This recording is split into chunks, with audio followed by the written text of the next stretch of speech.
And we're back. Gentlemen, how was your Tuesday, which sort of felt like a Monday, which actually turned out to be a great day? How was it? Mine was wild. I was doing my civic duty in downtown Broward, downtown Fort Lauderdale, and it was incredible. It was a very cool experience for me. I got a lot of takeaways from it of just what it's like to be a part of the system, take part in the system, and what could really happen if people chose to do it the right way. And you even got a good luck, didn't you, from the Mr. Judge himself? I got dismissed because of the book launch and got from the judge. Judge Murphy said, "Hey, good luck with the book." Thanks, Judge. So there's so much I want to talk about today. I wrote a full show, not knowing whether you'd be here, but I read an article last night that I've been up all night waiting to talk to you guys about because it is blowing my mind.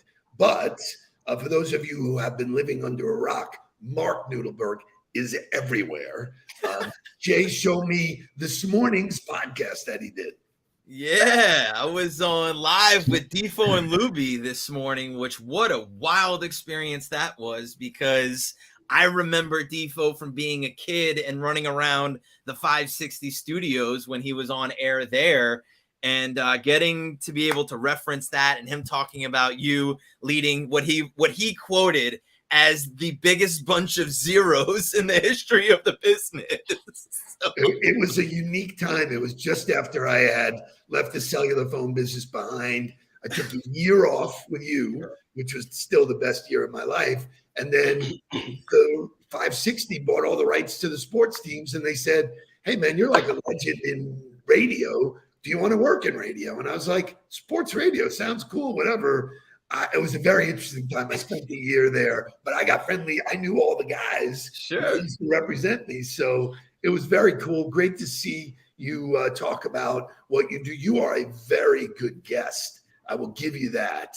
Thank you. You do produce a very confident content. I won't say any names because I don't want to get anyone in trouble, but your last employer should be really embarrassed that they allowed you to walk. One thing I will say, I won't say any names. I won't say which former employer, but I will say that. I will tell you this, that it was very clear to Jake and I, like, we don't want LeBron. Those words were not used by me and would like to be known. Those were not. Hey, I'm going to need you to take that part of the show, clip that, and keep it forever. But we are. This is pregame, right? We're one day away from kickoff. Yeah, I'm not talking about football. Baby. I'm not talking about football. 24 hours away. 24 hours away. We had that podcast. You did another podcast, which I had a cup of coffee with Philip, which was great. Shay, show us. This is all over LinkedIn. So if you'd have a hard time missing any Nudelberg on LinkedIn, but try and find this. Shay will post the link. This was also a very quality interview, and interviewing to me comes down to the questions you ask. I think he does a great job of asking the right questions. Philip did a great job of asking questions, and that was one of my favorite conversations because it was really, he dove in. When I started on a topic, he got really deeper into those topics. And we talked about mindset. We talked about entrepreneurial, what it means to be an entrepreneur, a high performer. It was great stuff. So thank you to Philip for having me on the DC podcast, or the DC Leaders podcast. And I've met a bunch of great people from the DC area because of that. So thank you, Philip. Yeah, it was a very interesting call for me because his background, like many successful people, came from nothing, Yeah. So people that talk to me about circumstances and all that kind of bullshit, you look at a guy like Philip and he's like, in spite of all of this crap, he saw the tunnel, he ran for it. It's great. So, right. So congratulations to you. Lots of really great stuff coming up. I asked Jake to join us. Number one was I wasn't sure whether you'd be done with the interview, but more importantly, I read an article yesterday about cold calling. I'm stripping the show. We're going to do wake up music, and then we're talking about this stupid article that someone wants to put out there. Buckle up. Wake up, everybody. Get up, get up, get up, get up. Wake up. Come on, come on. Wake up, everybody. Teach a new way. Maybe then now listen what you have to say. Wake up, everybody. No more sleeping in bed. No more about to thinking, time of thinking ahead. Come on.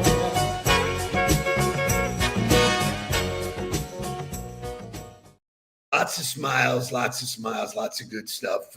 Shay, great job in scrapping where we were to, pivot to where we're going. So Shay, show me the graphic on top of this article. Cold calling tips and scripts. Okay, so From your favorite, Grant Cardone. So here's the rub. This guy is uber successful by anybody's standard. He likes to flaunt the cars and the planes, and God bless him, man. You do whatever you want. I personally think he sells dreams more than anything else, but he has the balls to put this in LinkedIn, this article. So my question to you, and I think it's pretty, standard. What's the number one thing that people hate about or anticipate hating about going into sales? Jake, your generation is. Wow, we're starting with me. That was the thing they don't like about cold calling. I think there's no relationship fundamental in it. And so when they grow older, they can't get out of their own way but to sell in every interaction. I think it becomes innate in the way they operate on a daily basis. And we tell everybody, or you tell everybody, you guys tell everybody, when you're getting sold.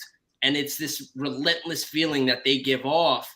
And it makes people push them away and vice versa. And Mark, I know you're dying to come in. So this is the problem to me, right? Is that everybody, when they hear sales, they think sell. This is the problem with the word, right? And like if we talk about changing it, we don't want to use the word sales. We want to use the word business development. That's the problem, is that when you say I'm in sales, that means that my number one role is to sell. And then you have a guy like Grant Cardone, who is not only promoting that behavior, but trying to teach people ways to do it. And everything in his language and everything that he talks about is selling, transaction, gimme. This is in writing, okay? Whether you like it or not, at some point in your career, you'll have to call someone you don't know to get something you want. So fundamentally, he's like throwing it out there. I'm going, what the fuck is wrong with you? Seriously. That is like so ridiculous. If you're not sitting in a chair going, I'm not going to do that. That sounds ridiculous. Right. What does Gary Vee say? Gary Vee says most people spend their time convincing. Well, did anybody see Gary Vee's post today? Or it might have been last night. You should go watch it, but he talks about it. I forget the term he actually uses, but he talks about, I wish I wrote down the term, but he talks about always connecting in every situation. Like talk about the chocolate that they like or the steak dinner. He goes, if anybody writes me that I can help you buy the jets, I immediately fucking delete it. And I think I quote that directly from how he says it. Right. So wait. So he writes, let's clear up what exactly a cold call is. Now, I'm going to describe it to you the way he writes it, and then you tell me how fast you're signing up for a job to do this. The broad definition for a cold call is this. It's the solicitation, of business from potential customers who are not anticipating such an interaction. Correct. What? Wait. In other words, it's figuring out which stranger out there got money and then taking action to get that money. You should go to jail. Go straight to jail. straight to jail. I mean, this is stuff that's out there that people are paying money to him to sign up and be taught. It should be illegal. It's malpractice. If you're a doctor and you give bad advice, you get sued. Where is that here, Mark? Where is that? It is malpractice. That is 1000% correct. And I think then it gets trickled down, right? Like, Laura talks about, I agree with Jake. I believe that it's forced upon new salespeople, trainees, and then micromanaged.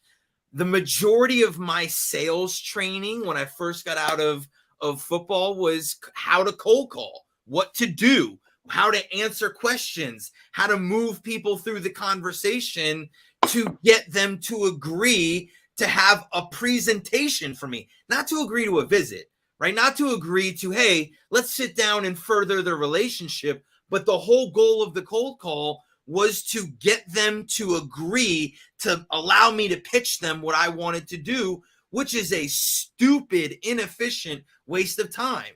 But those leaders are subscribing to somebody who is successful, right? And because he's successful, they say, this is the way sales has to be done. And so it perpetuates itself. You have leaders listening to bad advice and then implementing the training, which to me, if you redefined what it was to be in sales, I don't know a person in the world that wouldn't want to be in sales. If I told you that your entire job was to connect with people, try to build a relationship with them in a way that mattered to them, to ultimately try to help everybody else be successful, why wouldn't you want to do that?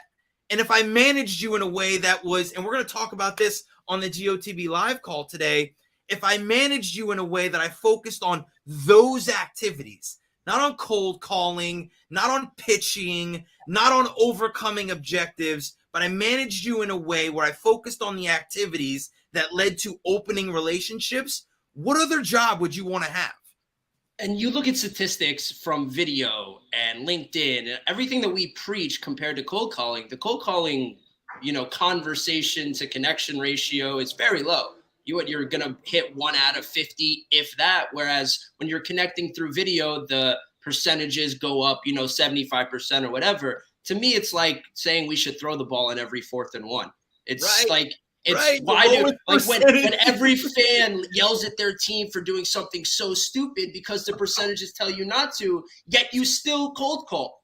So this is why. Yeah, go ahead. So he goes on to say here, while cold calling usually takes place over the phone, it can also come in the form of a drop-in, such as door-to-door. And I think people have taken that mentality and dropped themselves into LinkedIn and said, I'm just going to cold call all over LinkedIn.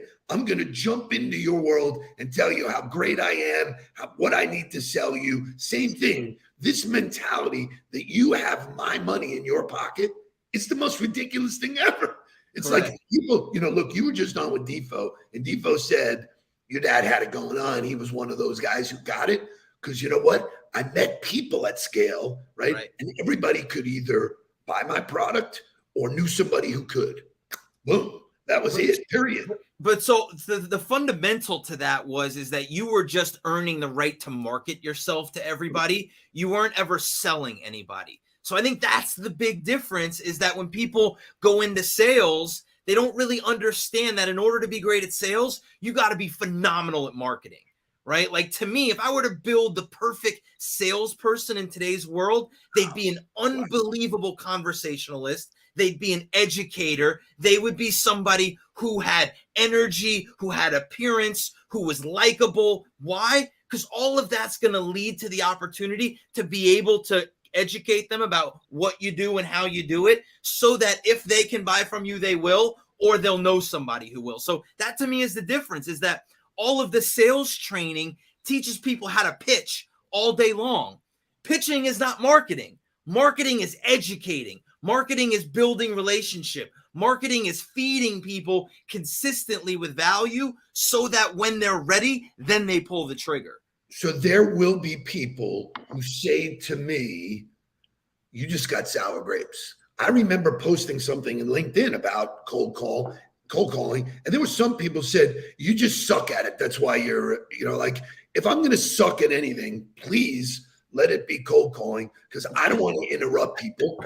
Let me interrupt your day so I can tell you what's important to me. Seems ridiculous. I am committed now, even more than ever, to you and I doing that skit about being in Starbucks. Right. You talking about something, relevant, and me tapping you on the shoulder and say, excuse me, can I interrupt you and talk to you about sales coaching? Right. You're a freaking moron. So, all of the people here, and Scott Oglesby talks about it, to have a script in front of you. Cynthia Barnes, who's here, is fantastic. She's a client who saw me speak, connected with me. I never sold her anything. She just said, I want to learn more about you. She decided to work with me. And I will tell you this, she sent me a note last night. It was the best investment she's ever made in herself, because she's about to speak at a big event. There's going to be 1,000 people at this event. And she's been practicing and scripting and doing all of this stuff. And I was like, Cynthia, you're one of the coolest people I know. Just be you. Yep. You don't need a script. People want experience. People want connectivity. People don't want scripts. Well, this is where I'm, can I take you to another place? Just the whole idea is disingenuous, which all of this cold calling is disingenuous, because I don't care about anything except taking your money. Right. What's the fundamental there, right? What's the thing that's driving the behavior?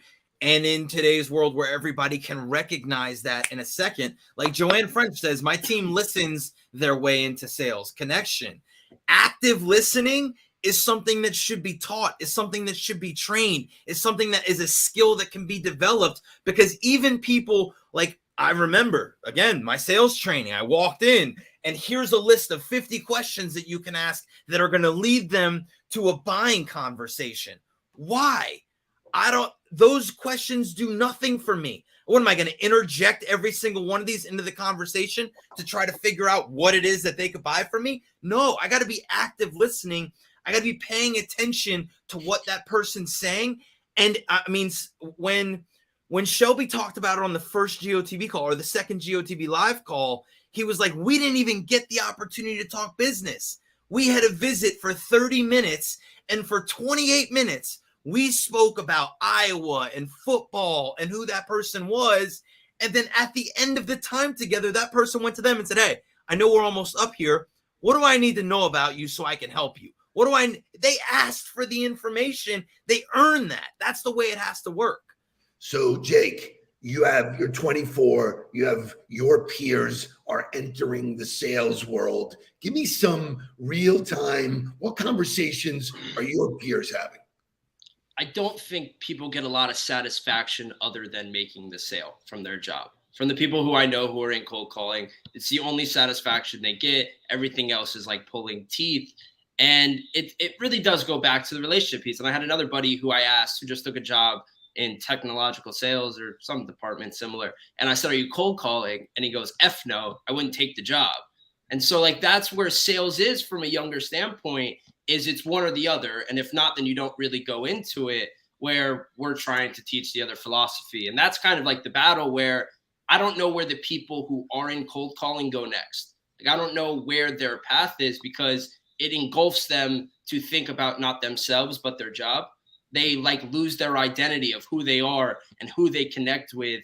And because all they're thinking about is the job. And so their connections, their networks aren't growing. Nothing is developing them further than them as a professional. But I think it starts with a mindset. Like, they're telling them like, yo, you are this product, sell this product, more than we bought you and hired you because you're this. You had this in common with us. Your story, you're a Noel. We want you to share your story, connect with as many people because you fit us. Like, we talk about Howie being fitting us, like all these new coaches, they represent our brands. Whereas cold calling, you don't really have a brand. It's just people dialing. So Howie jumped in and has a goal for the month of September, which we supported, was 50 cups of coffee, which, Mark, you reignited that conversation. And shame on me, it was one of my staples that I started with early in my career, just wrote down a list. And you know what? Those people would just appear in my life. Oh my God, you're on my list to have a coffee with.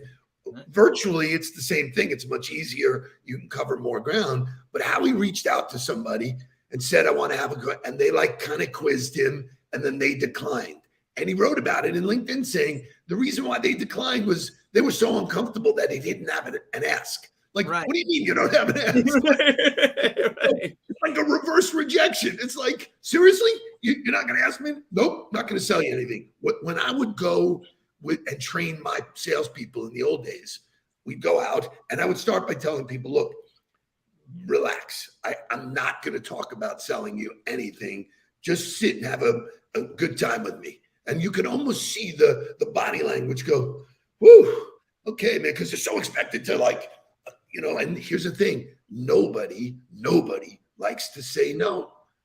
Nobody wants, especially in person or on the phone. Nobody wants to say no. So we're all these pleasing people. Is Ben Sterner here? Ben Sterner with a cold calling comment. Look at him. He thinks it brings out the best in people.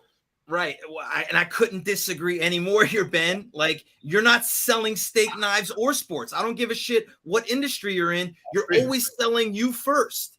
It's you. They have to like you. And it doesn't matter what the product is. It doesn't matter what the service is. And I had this conversation with, our people at Weston Jewelers. Sometimes you got people that have not been in sales and they're selling a $30,000 watch. I don't care. I don't care what the price tag is on the item that you're selling. They're going to buy you first. They're going to buy the experience first. And if they buy that, it doesn't matter what the price tag is. Or not into, or not. I agree with you. Or not, correct. Which either way. I don't trust you. I'm out. Great. And so what Howie got to by that person not agreeing to the virtual coffee was not wasting a bunch of time cultivating a relationship that wasn't going to go anywhere anyway. That's why I like the question that we ask on connection requests of, hey, what made you want to connect? Or how'd you find me? Because it leads me to a conversation. Like somebody responded, and I haven't gotten to it yet, but somebody responded to me yesterday with, hey, send me an email so I can send you more information. And I want to be like, more information about what? Right. You and I haven't even connected yet. We don't know anything about each other. What are you going to send me information on? Or the inverse of when somebody's like, when I ask for a virtual coffee with somebody and they go, oh, well, actually, here's my email. Just send me a one-sheeter there. A one-sheeter about me? Like, is that what you're looking for? Is you want me to send you my one-sheeter? Because that's what I'm interested in doing here is having a conversation with you. And you're not interested in that. So I'm glad I'm not going to waste my 15 minutes on you anyway. So let me try something on for you because, I usually talk about this in my speeches. I talk about it's not transactional anymore. It's relational. And I think I'm going out of my way to change it to not relationship. It's experiential. It's about the experience. Who wants to buy something from some creep that's behind the phone, just trying to jam products and services on you? So Correct. I think it's about the experience. And if you're going to buy something, you might as well enjoy the person and the how, so it's like showing up the person. That's a good one, Cynthia. That's really good. That's really good. I'm ready. I'm ready. Are you ready? Right? Let's go, man. So as you can tell, I'm fired up. And here's why I'm fired up. I'll leave you with this today. I think it's tragic that young people get ruined in this system and they get pushed out of sales because of this bullshit. This is not the way you train young people. To your point, not the way you develop young people. If Correct. You want to develop young people into young leaders, teach them right out of the gate. Jay Katari says in YPO, we call this a microform. Not everybody can connect like this. I call bullshit. Most people can connect like this. They've been conditioned not to. If we teach people from the beginning that this is the way it's supposed to be done, Jake and I are products of it. We grew up in the environment. We didn't know any different. So if you grow up in it or you're taught it from the start, then it just happens naturally. And we have the opportunity to do that with people in our organization if we focus on the training and development of them. Really good point, because people, and this is why there's a high rate of divorce. People just don't know how to have a relationship. Right. They're living superficially. So what an unbelievable conversation. There's no right or wrong. You decide to do cold calling. God bless you. Deal with the rejection. Deal with all of that stuff. There is a better way. And guess what? We teach it. Jake, way to go. And there's 2 books you can buy to get better. So go buy them both. Buy Mark's first. out tomorrow. Are we Thanks going for having morning me. motivational music, or are we going let's get down to business? How are we Let's ending? get down to business, baby. Get down to Thanks for having me, folks. Please don't worry about me. I'm about to let my heart speak. My friends keep telling me to leave this. So let's get down to business. Let's get down to business. Give you one more night, one more.